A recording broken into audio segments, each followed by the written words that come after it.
With this session update, I'm Shannon Lurkey. The Minnesota Supreme Court recently overturned a sexual assault conviction because the victim was voluntarily intoxicated, thereby failing to meet the threshold for mental incapacitation under state law. The Senate Judiciary Committee heard testimony from victims and advocates on the need to close the loophole in state law. Here are some highlights from the meeting. I'm a mother of 2 daughters, a wife, and a small business owner in Excelsior. On May 4th, 2019, I was raped when I spent the night at my childhood friend's house after after a girls' night in with takeout and wine. My rapist was my childhood girlfriend's male roommate at the time. That night, this male roommate, who I'd never met, came home later in the evening. We spent some time together, and he had approximately 1 to 2 drinks.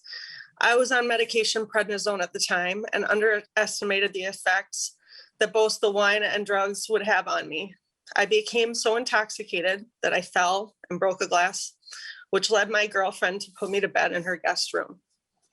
My next cloudy memory is of my rapist creeping into my bedroom, laying down in the bed alongside me, and kissing me while I pled with him repeatedly, "I'm married, I love my husband," through my tears. The morning I woke in a panic and was hysterical because I knew I had been assaulted. He denied ever being in my room to me, my girlfriend, and in the police reports. Roughly 6 months later, during a meeting with the district attorney assigned to my case, I found out that even though my rapist's DNA was found inside of me from the scene examination, they would be unable to criminally prosecute because I did not qualify as physically helpless, because I was not completely unconscious the entire assault. He would not be prosecuted whatsoever. I left that meeting feeling the same way I felt the morning following my assault, traumatized and completely violated. I'm a middle school, high school, and college educator, and I'm also a survivor of drug-facilitated rape.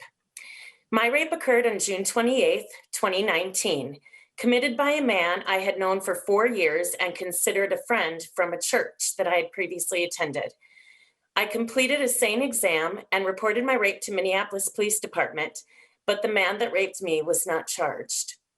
When I met with the prosecutor on my case to discuss why charges against my rapist were dropped, he informed me that it was a result of how the current rape laws are written.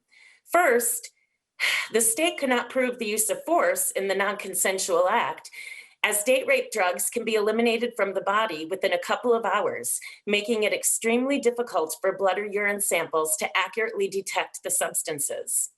Second, they cannot prove I was involuntarily intoxicated because I was voluntarily enjoying some cocktails that evening before I lost consciousness. Finally, because I lost consciousness, they cannot prove I was non-communicable during the act. The rape has impacted my life in profound ways. I was diagnosed with PTSD and depression, resulting in the need for long-term mental health therapy and anti-anxiety medications. These mental health challenges have harmed my relationships with my family, which will need repairing over time. Most of all, at age now 45, I don't know who I am right now. Being raped by a married man I had considered a friend has caused me to question many of my values and beliefs about men, religion, patriarchy, equity, how humans generally treat each other. I will never again be the woman or person that I was prior to the rape, and it's going to take a long time for me to figure out who I am right now. In March of 2019, I attended a work conference. I'm an attorney by day with a very busy practice, and I decided to use the rare time that I had out of the office to extend my stay and visit with a family member. That family member invited me to go to a neighbor's house for a party. And to be honest, I was eager to extend my stay. I decided to stay at that party when I was supposed to leave to return home. I decided to drink that night, and I decided to let my guard down.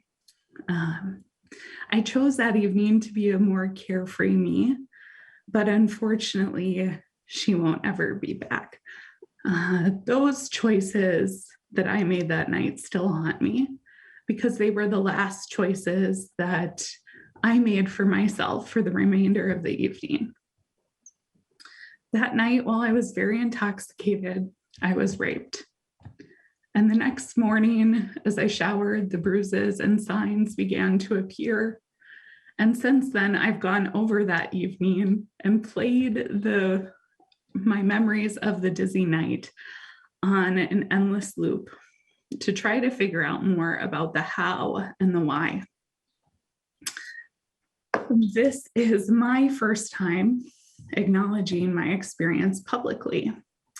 I screened myself out as an attorney of bringing my case forward because I looked at the law as it currently stands and thought, why would I go through this process?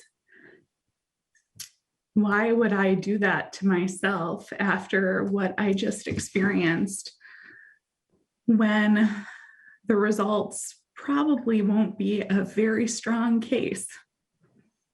So instead, I started slowly speaking about the incident in kind of quiet, hush circles of women that I felt safe with. And I quickly learned that I was not alone in this experience. Others shared similar horror stories at an alarming rate. We know that sexual violence is on the rise. In our state status of women and girls report for Minnesota published last fall, we saw an increase in the number of women who have experienced sexual violence since our last report 2 years prior. I'd like you to picture Target Field for a moment.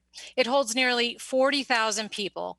Now think about this reality. We could fill Target Field 18 times with the number of women who have experienced gender-based violence. That means at least 704,000 women in Minnesota, mothers, daughters, coworkers, sisters, are survivors of sexual violence.